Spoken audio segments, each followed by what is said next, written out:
Jungle.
Nos presentamos en esta ocasión la ceremonia para presentar el libro Un nuevo derecho de gentes para el tercer milenio, la autoría del señor doctor Reinaldo Huerta Ortega, quien ejerciera brillantemente la cátedra en nuestra universidad, así como en la Universidad de Guayaquil, donde también fuera director del Instituto de Diplomacia y Ciencias Internacionales.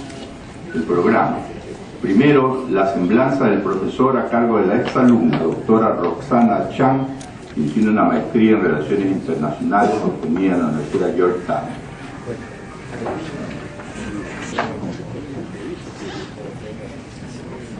Señor Rector, altas autoridades de la Universidad Católica, señores profesores, señores estudiantes, amigos todos. Señor Doctor Reinaldo Huerta Ortega. Es un orgullo por mi condición de exalumna de la Facultad de Jurisprudencia de Ciencias Sociales y Políticas de la Universidad Católica intervenir en este acto académico que se celebra aquí en mi alma mater para esbozar en breves frases su semblanza y trayectoria como introducción a la presentación del libro Un nuevo derecho de gentes, tercer milenio. En la portada del mismo encontramos la extraordinaria obra artística que constituye el retrato de Erasmo de Rotterdam, de Hans Holbein, por lo que me es oportuno recordar que el autor del Elogio de la Locura es uno de los grandes humanistas de la Edad Moderna, cuya obra perdura como un clásico para quienes escogimos la carrera de leyes y para la cultura universal. Por ello, permítame citar lo que pensaba Erasmo de Rotterdam sobre los jurisconsultos, cuando nos dice que, entre los eruditos, los jurisconsultos reclaman el primer lugar.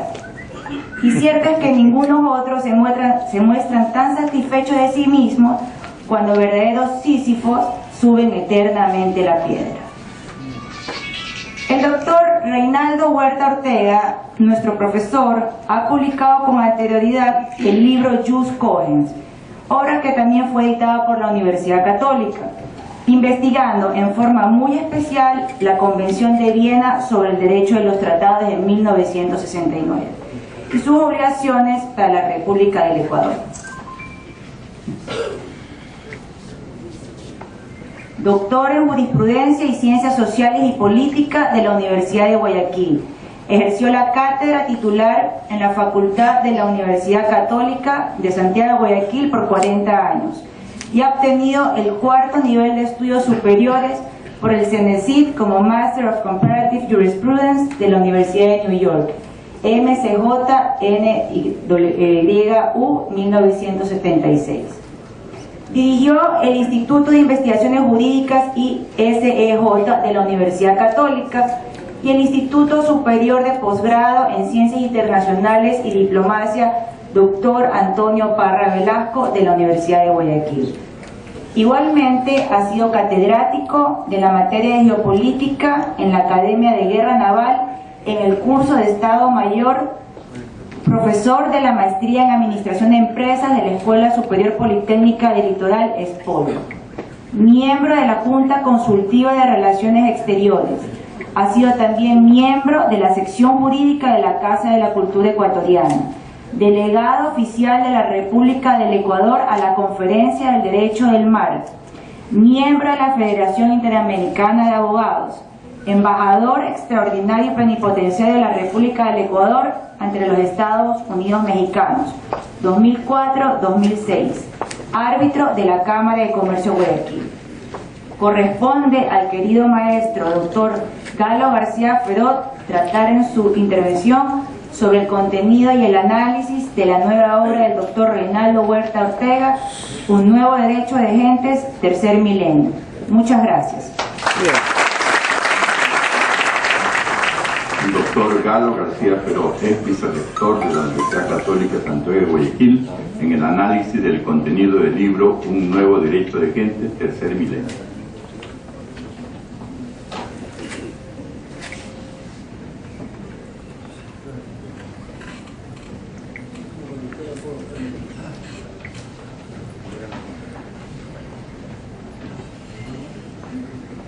Señor decano de la Facultad de Jurisprudencia de la Universidad Católica de Santiago de Guayaquil, señor ex vicepresidente de la República, señores rectores de la Universidad Católica y de otras universidades fraternas, profesores, señor doctor Reinaldo Huerta Ortega, damas y caballeros.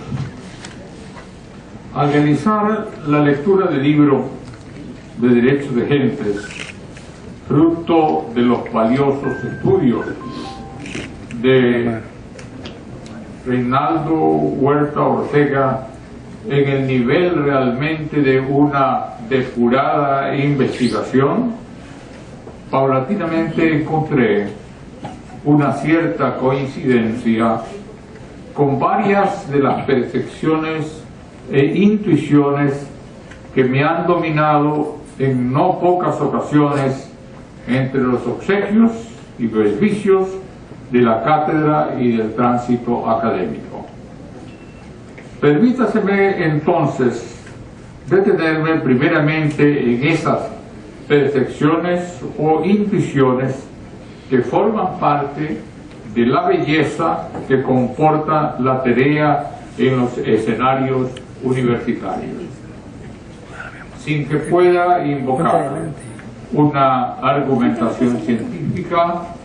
Varias veces registré que el tratadista o profesor que había profundizado sobre el sentido de los textos normativos con la más rigurosa de las hermenéuticas elevaba su emoción hasta encontrarse en el pináculo del pensamiento ius filosófico. Y ahora, hoy, aquí, al leer y releer el texto de Reinaldo Huerta Ortega para esta obligante y para mí honrosa convocatoria, encuentro que el autor empina su energía intelectual y acompaña al resultado de su talento el calor profundo de la sensibilidad, ordenado en el pentagrama del pensamiento filosófico con el imperativo de los principios primeros. ¿Cuántas noches, en las horas de vigilia intelectual que exige el deber académico, me pareció encontrar que algunos de los celebrados maestros en lo acerado de sus creaciones ocupaban el puesto de dirección de una emocionante sinfonía entre la armonía musical y lo penetrante de los sonidos que el tema exigía. Y esto es lo que aquí y ahora, leyendo y releyendo a Reinaldo, encontré que el profesor, haciendo gala de lo admirable de su ilustración, había encontrado esa llave maestra que permite conciliar la nobleza y las razones de la institucionalidad jurídica internacional con el arte de la emoción para sustentar la tesis de lo que él, con soberana razón, ha llamado un nuevo derecho de gentes. la humanización del derecho internacional conduce fundamentalmente a la adjetivación de los derechos humanos, sostiene el autor en el título de la introducción de su reciente obra. Pero en verdad, ese título implica lo que el doctor Huerta intuye o advierte para la gran tarea que debe de cumplirse. Esa es una necesidad en el tercer milenio. Esto es, si los imponderables documentos internacionales que son el objetivo de su estudio constituyen ahora el acervo de derecho sustantivo internacional en la consagración imperativo de los derechos humanos fundamentales de la humanidad, entonces en lo que viene del futuro, en lo próximo del tercer milenio, será necesario preparar, diseñar, concordar y consagrar las acciones procesales para hacer cumplir lo acordado y reconocido. Y lo dice el autor con la aleccionante frase que a su letra cito. Se ha dicho con razón que la acción procesal es el casco bélico de la guerra que se coloca sobre sí misma la norma sustantiva para combatir la injusticia ante los tribunales. Fin de la cita. Hay un punto entre los muchos que relieva la brillantez del autor que es obligatorio mencionarlo ahora. Él dice esto, cito: aquí está, en esta investigación, sostenemos que la persona como ente jurídico es un aporte ético del cristianismo. Subrayo, la persona en palabras del autor, porque esto implica ver al ser humano no meramente como individuo en el más radical de los individualismos, acaso egoísmo, sino como persona, entidad psicosomática que solo se realiza en sociedad, esto es, con responsabilidad social, como reza el estatuto de esta bien amada Universidad Católica de Santiago de Guayaquil desde 1973. Cito: son las fuerzas morales transformadas en derecho positivo, dice el autor, que no compite con la revelación religiosa de origen divino, porque apenas es una renovada lección del sermón de la montaña que constituye un derecho natural. Fin de la cita. Nuestro pensamiento busca, dice filósofos y teólogos, para encontrar la energía que permita realizar la dura tarea de la enseñanza jurídica en la hazaña de quienes sufrieron persecución por sus convicciones. Fin de la cita.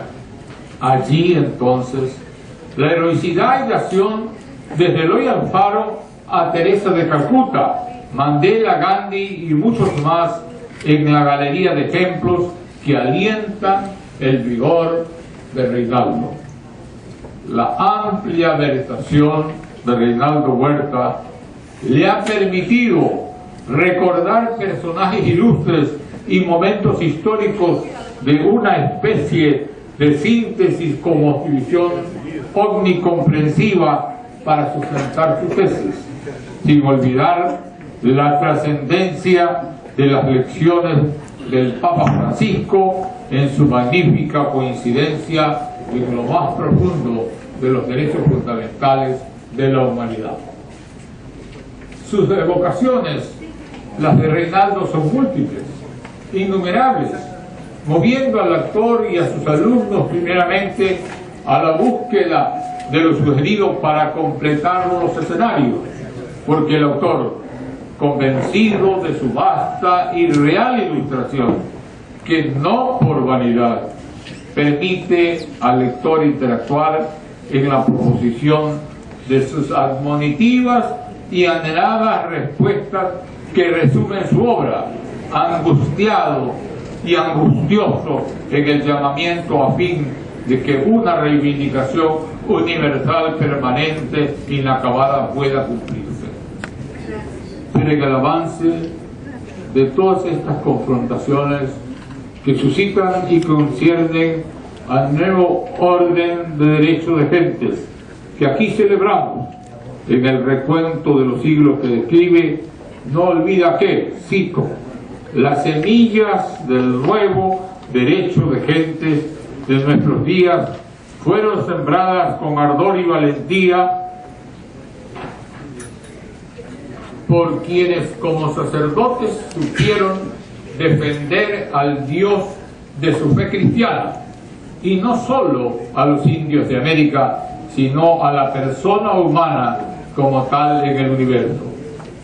Por ello, aquí sostenemos, dice el doctor Huerta, que la relectio y de sus enseñanzas no fueron vanas en la lucha del hombre por la libertad que el enfrentamiento del saber contra el poder al andar de los siglos permitieron el consenso de las normas de derecho positivo internacional que hoy conocemos como ius cogens, imperativo que no admite norma en contrario porque pertenece a la comunidad internacional. Fin de la cita. Ahora, entre las conclusiones de su obra, en la quinta conclusión, Reinaldo como académico se convoca y nos convoca a actuar y no omitir el hacer proactivo de los universitarios en el señalamiento conclusivo que me es permitido repetir.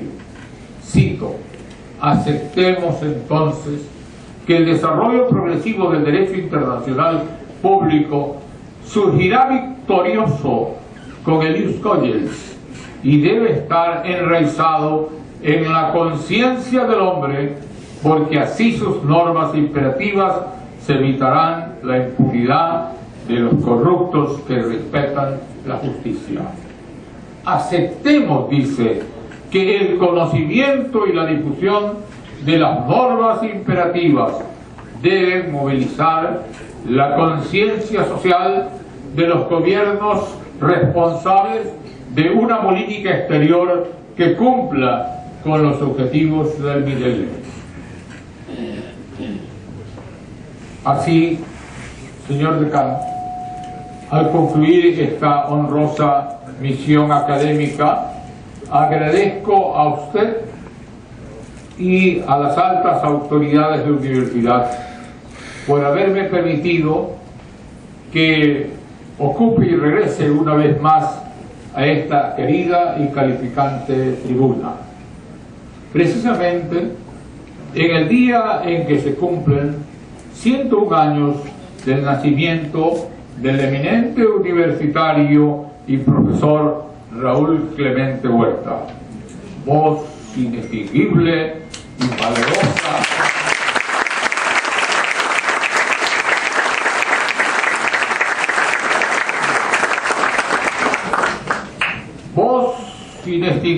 y valerosa del quehacer cívico cristalino que se prodigó con el ejemplo desde la cátedra iluminada que fue su portentosa existencia. Señoras y señores,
Alfonso Maldonado y Aguayo Curí.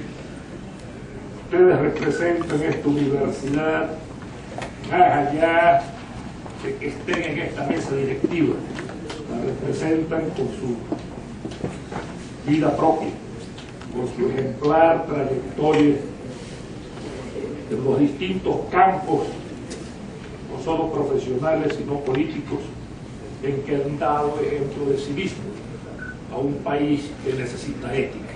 Yo pido un aplauso para los maestros.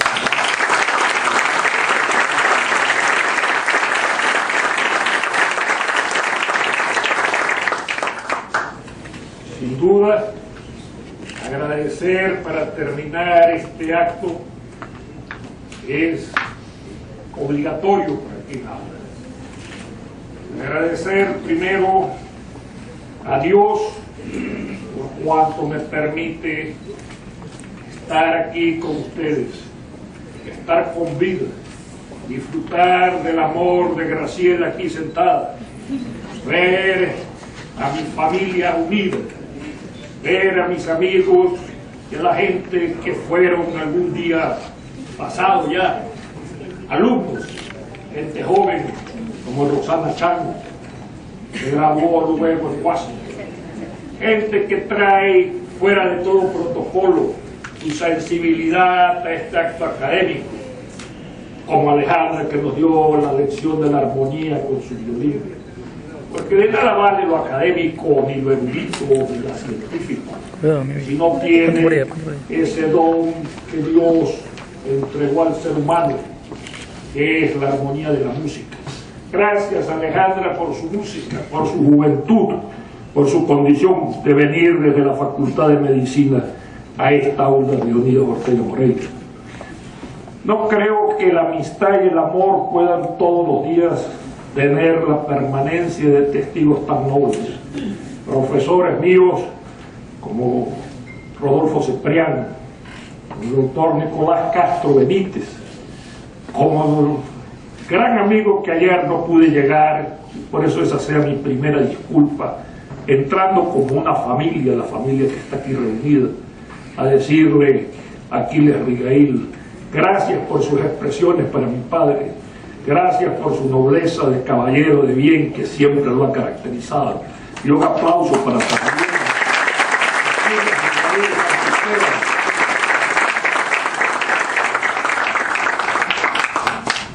¿Qué poder señalar después de que Galo García Ferón ha dado para ustedes una reseña del análisis y el contenido de este nuevo librito?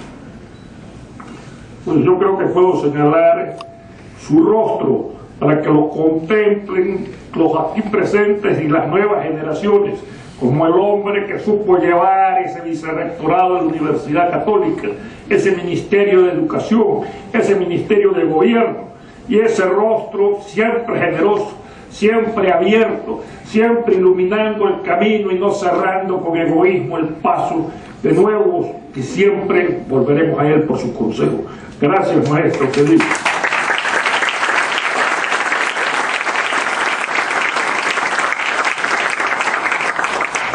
Y aquí iniciando esta mesa directiva, para orgullo mío, Guillermo Villacrés Smith, quien después de algunos lustros hemos abandonado ya, tanto él como yo, coincidentalmente este año pasado, pero no el espíritu de la universidad, sino solo el puesto transitorio que nos colocó la vida.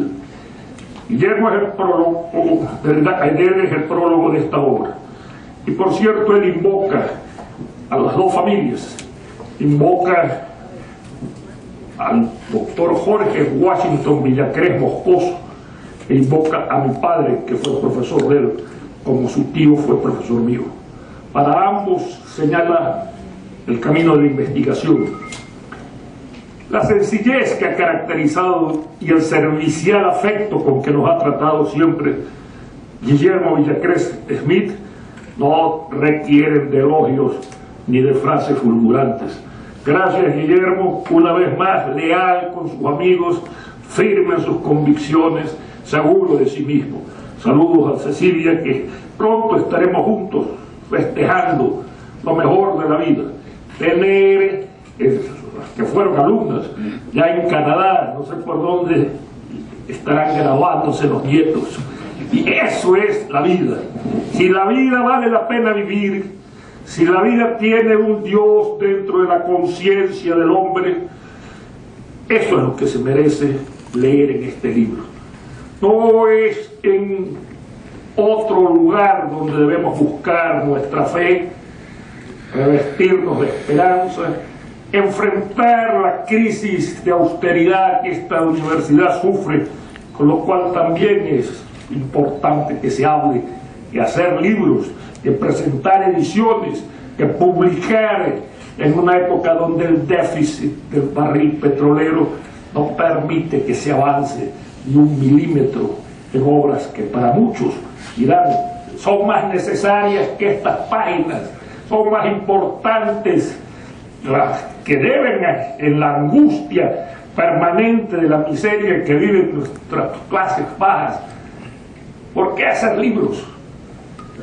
¿Por qué si hay que escoger entre 1 kilómetro más de carretero, ustedes derrochan en libros como los de Aquiles Rigail o como los de Reinaldo Huerta? Y mi respuesta siempre será franca y directa.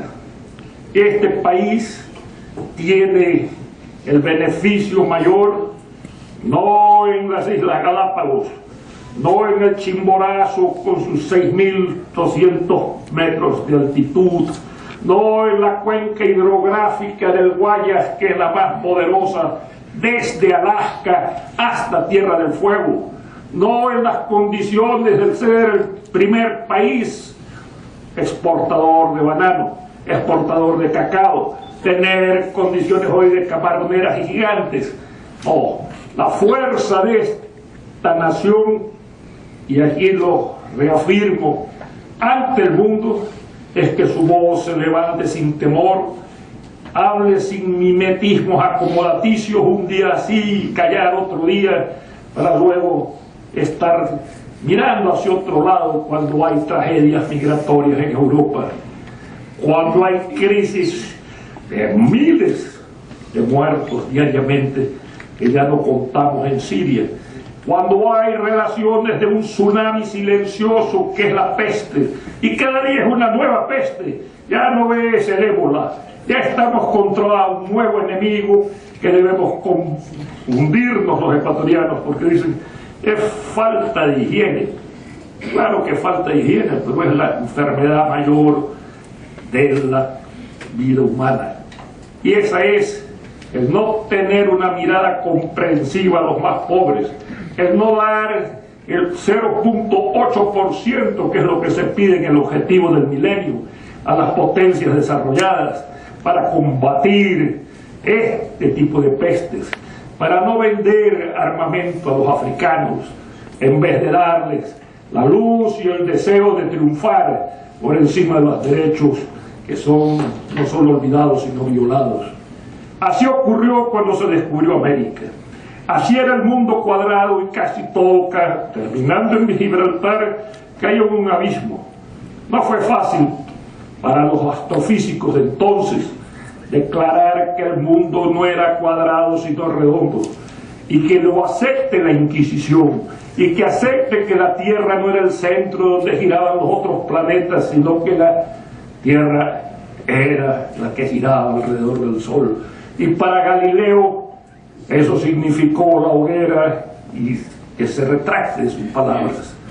Hoy vivimos un momento semejante. Aprender a citar. No se dice de quién es cada frase. Sí hay que decir claramente que no es una época de cambios, sino que es un cambio de épocas. Esa frase es de Dante Caputo, canciller de la Argentina, que rinde el informe a las Naciones Unidas sobre el desencanto de la democracia en nuestros pueblos. Pues este cambio de época es el que pide un nuevo derecho, un derecho de gentes, no de leyes. Hay leyes injustas, como lo era la esclavitud hasta 1852, Podríamos contarles los dientes a un africano, venderlo ante un notario, cumplir con la función de abogado. Pero el derecho no es la ley. El derecho debe tener, como aquí muy bien lo ha dicho y lo repite, la convicción de que el sermón de las montañas sigue siendo difícil de cumplir, que no lo hemos obedecido, que la norma básica del cristianismo es amar a nuestros semejantes, que estas guerras, que estas pestes, que este hambre y que esta apocalíptica mirada de la muerte no nos va a vencer, porque llevamos dentro de cada uno de nosotros el invencible Dios infinito en su misterio insondable. Muchas gracias por todo esto.